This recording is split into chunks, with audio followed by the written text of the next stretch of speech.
I've seen a lot of posts recently in some of the post-religious communities that I belong to from people who have deconstructed religion and are freaking out as they go into the Christmas season because they have a variety of negative emotions associated with religion and Jesus and Christmas that they can't bring the magic back into their lives. Since I have definitely been there myself and I feel the pain that you guys are all going through.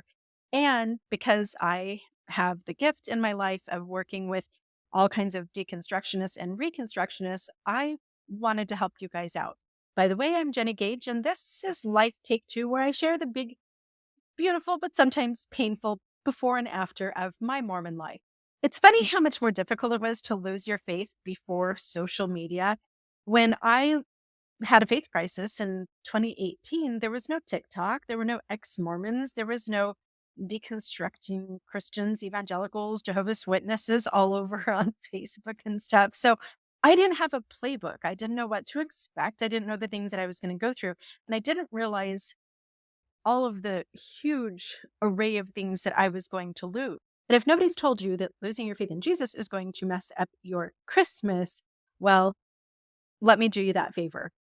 Christmas is a Christian holiday, and when you take the Jesus out, it can be complicated. I personally transitioned from Mormonism to Christianity. I was sitting in a Christian church a week after losing my faith in Joseph Smith and the Book of Mormon and all that. And I spent 4.5 years there. And then I deconstructed the Bible and religion and patriarchies and God and everything. And now I'm an atheist. And my first Christmas as an atheist was one of the most confusing, painful, maddening experiences of my life.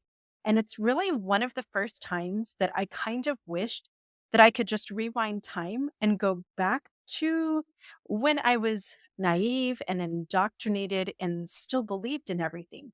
It was incredibly painful to walk through that first Christmas season when I was still going to church with the kids and my partner, and I didn't believe in any of it. And I don't think I was in a really good phase in the grief cycle when the holidays hit because I hadn't come to accept and come to terms with things yet.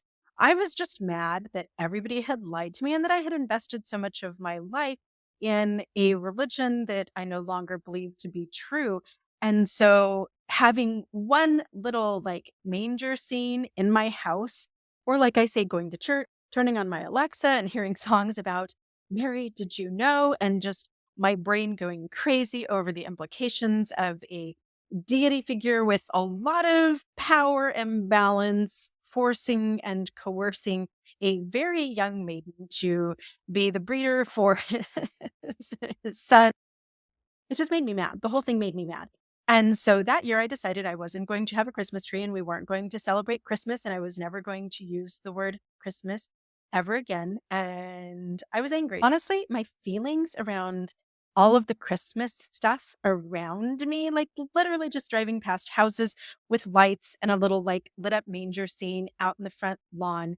And just the fact that we celebrate Christmas at all, which had a double whammy because I'm anti-capitalistic, and so I couldn't lean into consumerism and just enjoying shopping at Target during the season. Like, it left me bitter, it left me upset, and to be honest, I spent that entire first non-Christian Christmas season making tons of anti-Christian TikTok videos and Googling paganism. I wore all black on Christmas Day and burned some sage on top of a mountain. And after having Christmas dinner with my family, I listened to the audible version of God is Dead. If that is the phase of deconstruction that you are currently sitting in, and the holidays are suddenly upon us, I understand what you're going through. Thankfully, 6 years after losing my faith, I snapped out of it and with some help have rebuilt a holiday season that actually fills me with incredible joy and more purpose and intent than I've ever had before. And let me share some of my tips with you. If you hang on till the end, I'm going to give you a little home tour. So you're not going to want to miss that. First of all, because holidays are holy days and they are times when human beings historically have been hardwired to show reverence and worship for something that's important to them, it was really important for me to figure out, what do I actually worship? And I know that that question for somebody who's atheist or post religious can be really triggering. But whether we like it or not, there are things that we put up on a pedestal that we idolize, that we value. And if the thing that you're worshiping isn't Jesus anymore, then what is it? What do you have in your life that you want to celebrate at this season that everybody in the world is celebrating? Here's the list that I made up for myself 2 years ago: human beings, myself being number one on that list as somebody who is worthy of celebration, acknowledgement, validation. Others, basically, above all else, I honor and celebrate just this amazing, mysterious little ride that I have on this beautiful planet with beautiful people around me. That's really all I worship. And as I made my list up, I realized that Jesus didn't fit with that. The Christian Bible causes me to be inauthentic and betray my own value system. The virgin birth is offensive to me. Having a savior, that we're all dirty and fallen, the whole fall of Adam story.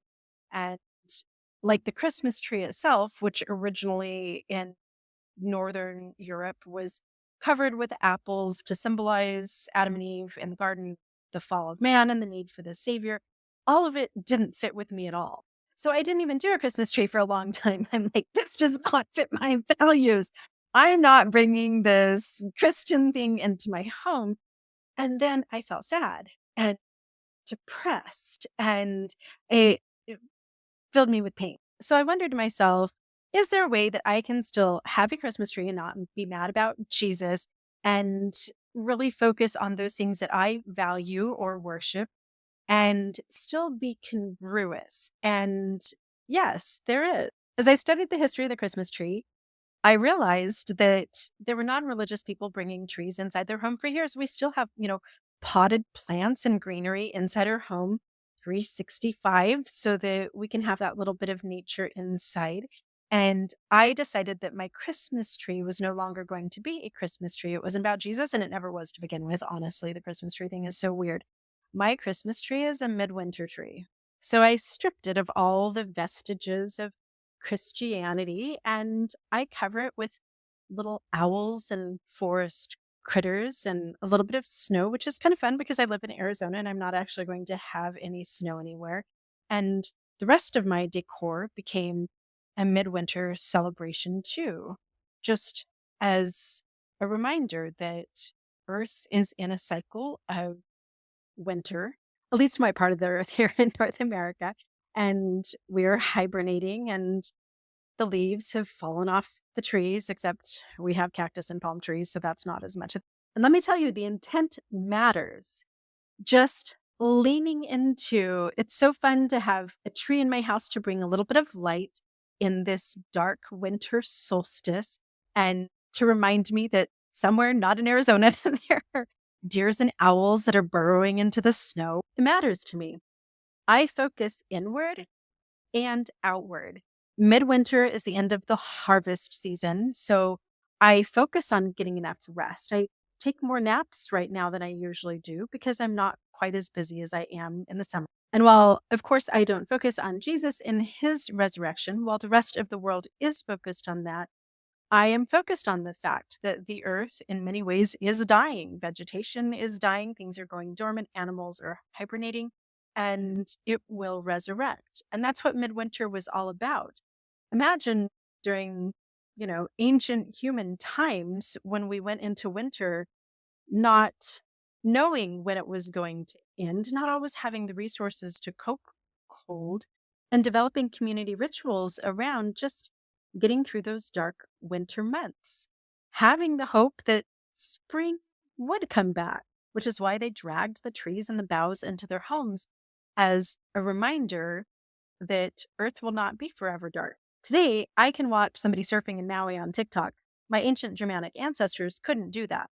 So inwardly, I am focusing on slowing down and getting through the winter, which again is kind of funny in Arizona because it was 82 degrees yesterday, but still, it's going to get cold eventually. And the nights are darker and longer. And then outwardly, I'm doing things like putting out seed for birds. I buy more birdseed during this time of year than I ever do. When I didn't live in an apartment, Christmas break became our time that we trimmed up all of our vegetation and put out water for all the critters, burned all of our tree piles and things like that to really just clean up during this time of rest. Because of my celebration for and respect for human beings, I'm very intentional during this holiday season with supporting local shops and vendors. 2 years ago, when I decided to be really intentional with my holiday season as a post Christian ex Mormon, I sat down with my partner and said it would be extremely meaningful for me if we completely get off of Amazon, if we're not just in this holiday rush to like load our kids up with as many presents as we possibly can. Um, I want to make sure that we're supporting other humans. So we spend a great deal of time going to farmers markets and like some of our local Tucson holiday gift fairs and reaching out to artisans and friends who actually make things. And we buy almost 100% of our Christmas gifts from people who we are benefiting through purchasing their thing. This ring was an early Christmas present to me from Kevin. It was made by a local Tucson indigenous artist. And you guys, calling an artisan friend and ordering a handmade salad bowl, knowing that he's going to be sitting out in his studio throwing that clay for me and that he is making enough money that he does that for a full-time living and is living a beautiful life. It fills me with far more joy than reading the Christmas story, thinking about the virgin birth and singing songs about the three wise men ever did. This little bit of focusing on humans at Christmas time in ways that I don't always have the time to during the rest of the year is incredibly meaningful to me. I don't know if I've talked about this a lot on my YouTube page, but my sweet partner Kevin and I are a mixed faith couple. So Christmas can tend to pull us in different directions because he wants to go to all these church services and I want to be an atheist, but I have found a way to attend church with him and still have a lot of meaning for myself. And let me tell you how I do that. First of all, we have found a congregation that has a very inspiring Christmas message that could be, I mean, obviously they preach a lot of Jesus. It's a Christian church, but there's just a lot of beauty and meaning in it. And there is a part of the service where thousands of people in the church all light candles together. And after singing Silent Night, which I will sing Silent Night with my partner, just kind of as a nod to my Christian ancestors, for whom that was a beautiful ritual, we all light the candles and we talk about how the darkest of nights was lit by hope. And for me, this holiday season is really meaningful because just 6 years ago, right before Christmas, I tried to end my life during a very painful divorce. And looking back, like I thought that it was like the darkest time that I'd never get through it, but I did get through it. That's why I'm called Life Take Two, because I survived that. And now I'm happier than ever. And so it's a sacred ritual for me to light that candle standing next to my partner who's putting his faith in Jesus, and I'm putting my faith in humanity and the power of grit and resiliency to get us through things. And it is a nod to the solstice and that darkest of night getting a little bit shorter the next day and eventually ending in spring and summer. And yes, while everybody else around me in the Christian church, I'm sure, is praying to Jesus and thinking about Jesus, all my little atheist self is thinking is tomorrow will be 6 minutes shorter. And that's a beautiful thing. And then on Christmas Eve, I take a few gifts to individuals without homes. This year, we're going to just do 3 stockings. That's all that I have the budget for.